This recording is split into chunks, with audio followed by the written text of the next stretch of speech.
धीरेन्द्र, हरियाणा के जो नतीजे हैं और उसमें क्या कुछ आपको नजर आता है? कांग्रेस पार्टी के लिहाज से रणदीप सिंह सुरजेवाला का चुनाव हारना, बीजेपी के लिहाज से 3 सिटिंग मिनिस्टर्स का चुनाव हारना और बीजेपी के प्रदेश अध्यक्ष का चुनाव हारना, खासकर जो जाट आधारित राजनीति है उसके लिहाज से कैप्टन अभिमन्यु भी पीछे चल रहे हैं।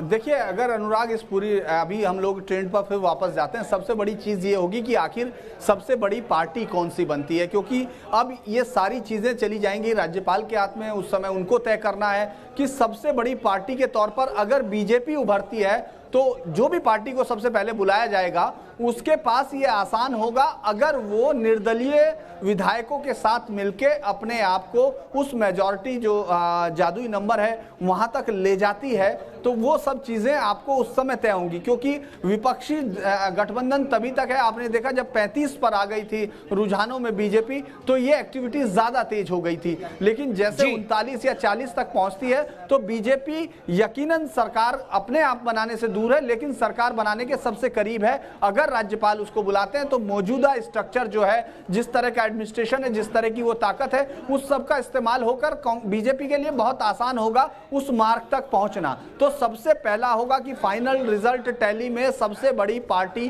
कौन सी बनकर और इस लिहाज उभरती है। से अभी तक हरियाणा में भारतीय जनता पार्टी सबसे ऊपर है, 90 में से 39 सीटों पर बीजेपी आगे चल रही है। हालांकि बहुमत के लिए जो जरूरी आंकड़ा है वो 40 सीटों का। बिल्कुल, और अनुराग ये पल पल आंकड़े बदल भी रहे हैं, क्योंकि हम लगातार देख रहे हैं कि जिस तरह से पहले 40 तो कभी 35 तक की स्थिति नजर आ रही है, लेकिन ये पल पल के आंकड़े बदल रहे हैं और वो पल पल की तस्वीर हम आप तक पहुंचा रहे हैं। तुरंत हाजिर होते हैं।